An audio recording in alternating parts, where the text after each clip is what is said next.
नमस्ते creators. YouTube partner programme में शामिल होने के बाद दिमाग में जो सबसे पहला और सबसे बड़ा सवाल घूमता है वो ये है कि भाई आखिर ये पैसे मिलते कैसे हैं। शुरुआत में ये सारी कागजी कार्रवाई, ये सेटअप थोड़ा पेचीदा और सिरदर्द वाला लग सकता है, लेकिन टेंशन बिल्कुल मत लीजिए। आज की इस चर्चा में हम इस पूरी YouTube पेमेंट जर्नी को बिल्कुल आसान बोलचाल की भाषा में डिकोड करने वाले हैं। तो चलिए सीधे काम की बात पर आते हैं। हर नए चैनल ओनर के मन में बस एक ही अल्टीमेट सवाल होता है कि हमारी मेहनत की कमाई असल में बैंक अकाउंट में पहुंचेगी कब। और ये बिल्कुल जायज़ सवाल है। आज के इस चर्चा के खत्म होने तक एक बिल्कुल क्लियर और सटीक टाइमलाइन मिल जाएगी। मतलब बार बार बैंक अकाउंट चेक करने की वो जो झंझट है ना, वो एकदम खत्म हो जाएगी। अच्छा, तो चलिए फटाफट देख लेते हैं कि आज हम क्या क्या कवर करने वाले हैं। इस पूरे प्रोसेस को हम 4 आसान हिस्सों में समझेंगे। पहला, पेमेंट के 2 बड़े चरण। दूसरा, सेटअप वाले फेज के जरूरी कदम। तीसरा, हमारा मंथली पेमेंट साइकिल। और चौथा, एनालिटिक्स और पेमेंट्स को ट्रैक करने का सही तरीका। तो चलिए शुरुआत करते हैं पहले हिस्से से, यानी पेमेंट के 2 चरण। एक बार ये बड़ी तस्वीर समझ आ गई तो आगे कोई कंफ्यूजन नहीं होगा। देखिए, इस पूरे सफर को हम मुख्य रूप से 2 अलग-अलग हिस्सों में बांट सकते हैं। एक है सेटअप चरण, जो एक तरह का वन टाइम टास्क है। इसमें सिस्टम सेट करने के लिए एक्टिवली कुछ काम करने पड़ते हैं। और दूसरा है निरंतर पेमेंट चरण। एक बार सेटअप का ये शुरुआती पहाड़ पार कर लिया तो फिर ये प्रोसेस बिल्कुल ऑटोमेटिक हो जाता है। इसके बाद बस अपना काम करते रहना है और हर महीने नियमित रूप से आने वाले पेचेक का सुकून से इंतजार करना है। अब आते हैं दूसरे हिस्से पर, सेटअप चरण के कदम। ये वही ऑनबोर्डिंग की चुनौती है जिसमें हमें थोड़ा सतर्क रहना होता है। यहाँ पर मुख्य रूप से 4 एकदम सटीक कदम हैं जो YouTube स्टूडियो और एडसेंस के अंदर पूरे करने होते हैं। पहला, शुरुआती कमाई की सीमा तक पहुँचना। दूसरा, अपनी पहचान और पेमेंट एड्रेस को वेरीफाई करना। तीसरा, टैक्स की जानकारी और पेमेंट का तरीका ऐड करना। और चौथा, पेमेंट की फाइनल लिमिट तक पहुँचना। चलिए इन्हें थोड़ा और बारीकी से समझते हैं। तो सबसे पहला और जरूरी माइलस्टोन है $10 या लोकल करेंसी में इसके बराबर की रकम।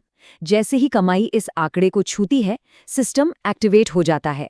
इसके तुरंत बाद पहचान वेरीफाई करने के लिए एक नोटिफिकेशन मिलता है।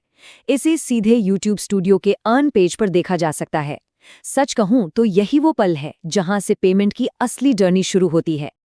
अब यहाँ थोड़ा ध्यान दीजिएगा, क्योंकि पहचान और पते के वेरिफिकेशन की टाइमलाइन काफी सख्त होती है।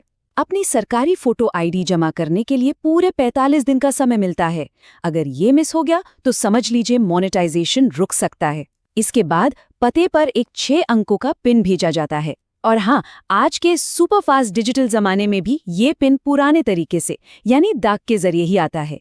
इसमें आराम से 2 से 4 हफ्ते लग जाते हैं। और सबसे बड़ी बात, पिन जनरेट होने की तारीख से 4 महीने के अंदर अंदर इसे एंटर करना बहुत बहुत जरूरी है।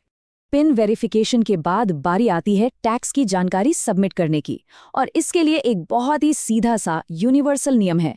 पैसा कमाने वाले सभी क्रिएटर्स के लिए अपनी टैक्स डिटेल्स देना 100% अनिवार्य है।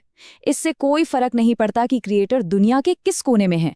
कोई भी फाइनल पेमेंट मेथड ऐड करने से पहले ये एक ऐसा स्टेप है जिसे किसी भी हाल में स्किप नहीं किया जा सकता। अब देखिए, यहाँ पर एक बहुत ही दिलचस्प बात है जो अक्सर लोगों को कंफ्यूज करती है। मान लीजिए कि जनवरी में कमाई ने वो $10 का आंकड़ा पार कर लिया, तो क्या तुरंत पेमेंट मेथड ऐड किया जा सकेगा? जी नहीं, सिस्टम में थोड़ी लेटेंसी होती है। इसके लिए अगले महीने की 7 से 12 तारीख के बीच का इंतजार करना होगा, क्योंकि उसी दौरान ये कमाई एडसेंस अकाउंट में ऑफिशियली अपडेट होती है। और फाइनली ये सेटअप वाला चरण पूरा होता है इस जादुई आंकड़े पर आकर, $100। यही वो फाइनल पेमेंट थ्रेशोल्ड है। जैसे ही अकाउंट में इतने पैसे जमा होते हैं, पहला पेमेंट रिलीज होने का रास्ता बिल्कुल साफ हो जाता है। हाँ, अमेरिका से बाहर वालों के लिए लोकल करेंसी के हिसाब से ये अमाउंट थोड़ा बहुत अलग दिख सकता है, लेकिन बेसलाइन यही $100 वाली ही रहती है। चलिए अब आगे बढ़ते हैं हमारे तीसरे हिस्से की तरफ, मासिक पेमेंट साइकिल। अब यहाँ से चीजें एक नियमित रूटीन में आ जाती हैं। आइए $1 के पूरे सफर को कैलेंडर पर ट्रैक करते हैं। YouTube का पेमेंट साइकिल हर महीने एक सेट पैटर्न पर चलता है। मान लेते हैं कि ये जनवरी महीने की कमाई है, तो ये पूरी कमाई अगले महीने यानी फरवरी की 7 से 12 तारीख के बीच एडसेंस खाते में जोड़ दी जाएगी। उसके बाद उसी महीने की 21 से 26 तारीख के बीच उस पेमेंट को आधिकारिक तौर पर इशू कर दिया जाता है। और बस हर महीने बिना रुके बिल्कुल एक मशीन की तरह यही साइकिल चलती रहती है।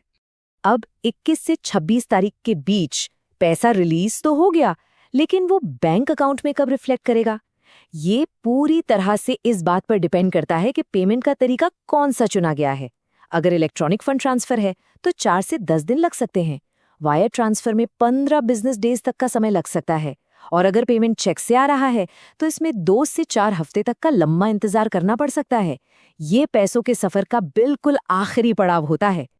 अब आते हैं आज की चर्चा के आखिरी और बहुत ही महत्वपूर्ण हिस्से पर, एनालिटिक्स और पेमेंट्स को ट्रैक करना, यानी उम्मीद बनाम हकीकत।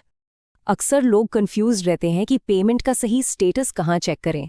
देखिए, एडसेंस में 21 से 26 तारीख के बीच पेमेंट पेंडिंग की लाइनें दिख सकती हैं, लेकिन ये उतनी जल्दी अपडेट नहीं होता। अगर सबसे तेज और सबसे ताज़ा जानकारी चाहिए तो YouTube स्टूडियो का मोबाइल ऐप बेस्ट है। वहाँ अर्न पेज पर अनुमानित टाइमलाइन और बैंक इशुएंस का सबसे सटीक और अप टू डेट स्टेटस मिल जाता है। अब एक ऐसी उलझन को सुलझाते हैं जो शायद हर क्रिएटर को कभी न कभी परेशान करती है। एनालिटिक्स में जो पैसे दिख रहे हैं और जो बैंक में आए हैं, उनमें फ़र्क क्यों है? बात असल में यह है कि YouTube एनालिटिक्स में दिखने वाला रेवेन्यू सिर्फ एक एस्टिमेट या अनुमान होता है, जो पूरे महीने ऊपर नीचे होता रहता है, जबकि एक्चुअल पेमेंट वो फाइनल और ऑफिशियल अमाउंट होता है, जो सारी कटौतियों के बाद तय होता है। तो वो कौन सी चीज़ें हैं जिनकी वजह से फाइनल पेमेंट शुरुआती अनुमान से अलग हो जाता है? इसकी कुछ बहुत ही सॉलिड वजह हैं, जैसे कि इनवैलिड ट्रैफिक के लिए किए गए एडजस्टमेंट्स, कोई कंटेंट आईडी क्लेम, टैक्स की कटौतियां या फिर डेटा लेटेंसी में आने वाला फर्क। और हाँ, अगर पेमेंट डॉलर के अलावा किसी और करेंसी में आ रहा है तो करेंसी कन्वर्जन रेट्स भी इस फाइनल अमाउंट पर बहुत बड़ा असर डालते हैं। तो दोस्तों, अब जब ये पूरा फाइनेंशियल रोड मैप बिल्कुल शीशे की तरह साफ हो गया है, तो सोचने वाली बात यह है कि अब चैनल के लिए अगला बड़ा माइलस्टोन क्या होने वाला है। क्योंकि अब इस बात की टेंशन लेने की बिल्कुल जरूरत नहीं है कि ये पेमेंट सिस्टम कैसे काम करता है। अब पूरा फोकस, पूरी एनर्जी सिर्फ और सिर्फ बेहतरीन कंटेंट बनाने और चैनल को ग्रो करने पर लगाई जा सकती है। सोचिएगा जरूर। आज की इस चर्चा में जुड़ने के लिए बहुत बहुत धन्यवाद।